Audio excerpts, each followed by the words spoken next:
Usap Kultura. Few come down! Ulit sa isa na namang episode ng Usap Kultura. Excited ka na ba? Oo naman, kasi napaka-interesting ng paksa natin. Pero bago ang lahat, I am Casey. And I am Joy.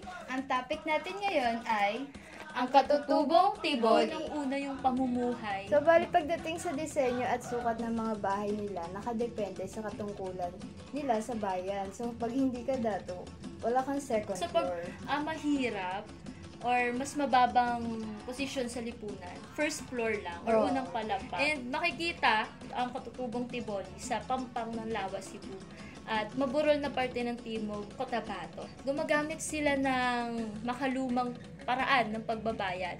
Ito ay ang barter. Ngayon, kasabay sila ng pagbabago ng panahon. Kagaya natin, gumagamit na rin sila ng sala. Susunod ay tradisyon. Ang mga tiboli ay hindi sumusunod sa sulat na batay sa konstitusyon pero mas naniniwala sa folktales o kwentong bayan.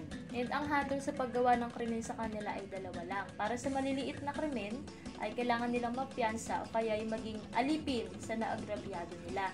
And pangalawa is kamatayan naman para sa malalaking krimen. Ang kasal sa kanila o kesiyehen, iba pala yung definition ng kesiyehen sa kanila.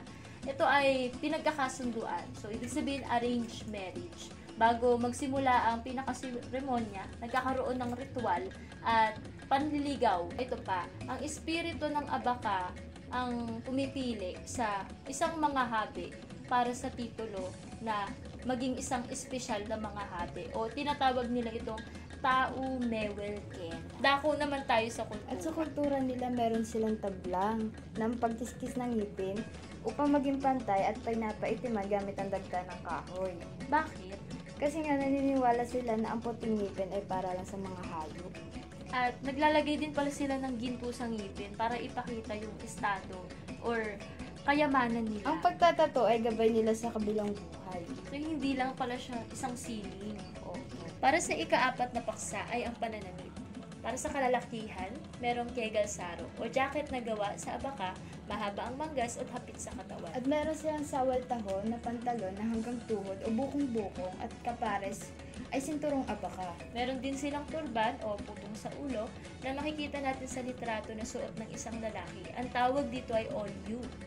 Mahilig sila maghabi ng mga pattern na tela at matitingkad na kulay. At sa kababaihan naman ay meron silang kegel bengkas. Blusang mahaba na kadalasan kulay pula, naka-eki sa likod at palibot sa manggas. Meron din kegel ni Sif, isa namang blusa na mas elegante ang disenyo. At sa pande naman ay kulay pula o itim na palda na galing pa sa lambak. At pagdating naman sa wika nila, nagsasalita sila ng Malayo Polinesia, Blan, Tiruray at Ilonggo.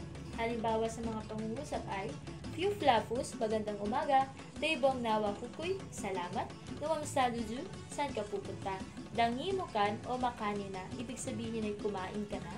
At magbilang naman tayo gamit ang wika nila. Soto, 1, luwo, 2, tulo, 3, 4, 4, 5, 5, 6, 6, 7, 8, 8, siyum, siyam, 10. Para sa edukasyon, meron silang mataas na pagpapahalaga dito dahil ginagamit nila ito para ipasa ang kanilang kultura at tradisyon. Kaya nga nila ginagamit ang dialektong Tiboli bilang isang lingwaheng panturo sa mga kabataan. Pagdating sa trabaho, nakapokus sila sa agrikultura, pangangaso at paghahabi ng mga tela. Ilan sa kanila ay nangingibang bansa na rin para makaahon sa hirap ng buhay. At sa relihiyon, naniniwala sila na lahat ng bagay ay may espiritu kaya dapat itong hantugan para magkaroon sila ng magandang kapalaran. At marami silang Diyos. Ang kanilang tribo ay nagmula sa kanilang mga ninuno na nakaligtas sa malaking baha. Ang unang pares ay pinagmulan ng Tiboli at iba pang mga katutubo at ang ikalawang pares naman ay pinagmulan ng pangkat ng mga naging Kristiyano. Unahin natin sa musika. Meron silang instrumento na tinatawag na snonggong, agong, lintang, sloli, fiu, malit mga dekwerdas na instrumento gaya ng sludoy at hagalong. Kung papakinggan natin ang ilan sa kanilang mga katutubong awit, ay gumagamit sila ng mga tunog na naririnig nila sa kapaligiran. Panitikang Tiboli. Ang tugbolol ay inaawit lamang sa mga mahalagang okasyon na maaaring umabot ng 16 na oras at isinasagawa kapag gabi. Nag-enjoy ka ba sa talakayan natin ngayong araw? Oo naman, te. Sobra at marami akong natutunan. Tanungin natin yung kultura friendship natin dyan. Ikaw, kultura friendship, marami ka bang natutunan? Marami naman Sobrang pala. dami. Hanggang sa muli. Bong salamat! Nabili nung mga mayo ko, ilo nung mga mayo ko, ikidong